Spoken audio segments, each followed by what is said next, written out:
Corduroy Takes a Bow, written by Viola Davis and illustrated by Jody Wheeler. It was just starting to snow when Lisa and her mother got off the bus in front of the theater. Lisa held Corduroy tight as they walked up the steps.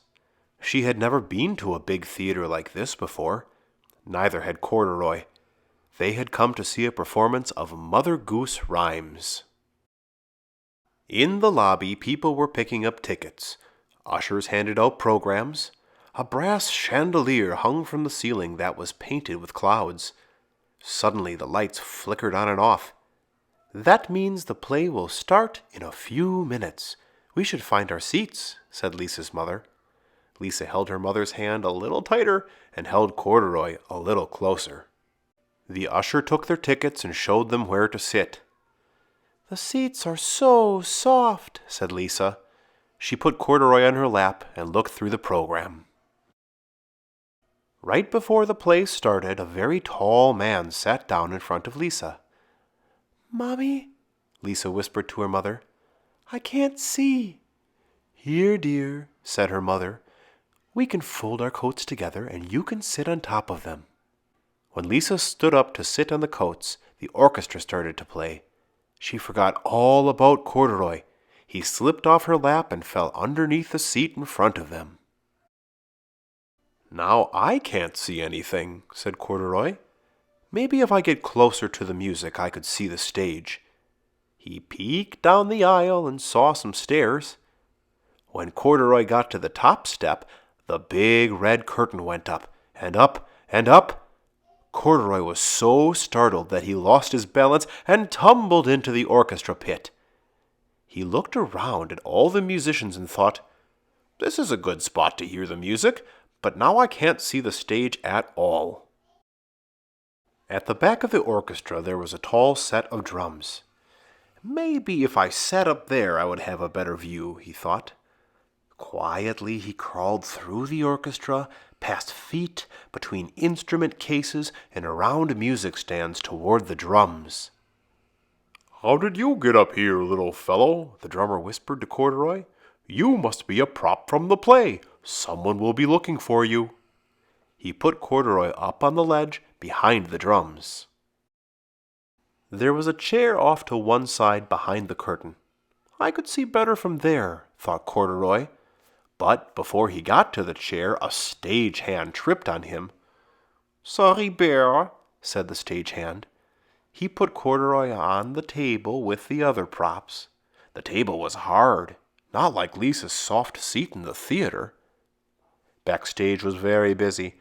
Actors were coming and going, changing costumes and getting their props. One actor almost grabbed Corduroy. "I should find a safer spot," he decided, and he hid between the costumes. "This is safe," he thought, "but I'll never see anything from here." There was a tree with a basket in its branches in the wing, off to one side of the stage. "I would be able to see from there," Corduroy thought, and he climbed up the tree and into the basket. "Well," thought Corduroy, "this is more like it. Not too high, not too low. This is just right." He settled in and watched the Mother Goose performance. "I love the theater," said Corduroy. After a number of different scenes, the stage manager called out, "Final scene, everyone! Take your places!" Stagehands quickly moved new scenery onto the stage while the actors went to stand in positions. Suddenly, Corduroy's tree began moving right onto the stage. Then it started to grow. Up, up, up went the tree, the basket, and Corduroy.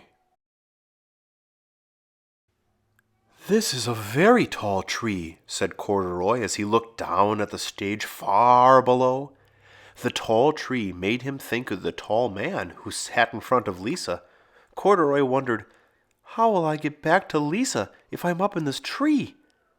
On the stage below, Mother Goose started to sing, "Rock-a-bye, baby, on the treetop.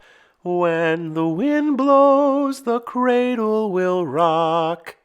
Off stage, a fan blew air into the branches of the tree. The cradle began to rock back and forth, up and down, back and forth, up and down. Corduroy was getting dizzy. He held on to the sides of the cradle as it rocked faster and faster.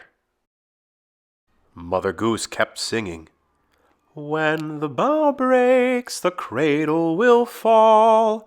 And crack! The bough did break. And down will come baby, cradle and all. Down, down, down came Corduroy, cradle and all. Before Corduroy knew what was happening, Mother Goose scooped him up for the curtain call. The audience clapped as the actors bowed. Corduroy bowed too. After the curtain call, the cast took Corduroy backstage to the dressing room. Who does this bear belong to? They wondered. The usher brought Lisa backstage. "Corduroy, there you are," said Lisa. "How did you get on stage?" "Oh, I couldn't see, and I wanted to get a little closer," said Corduroy. "Oh, Corduroy," said Lisa, "you certainly got closer." The very next day, Lisa made a theater just for Corduroy. He could see everything from a nice, safe spot.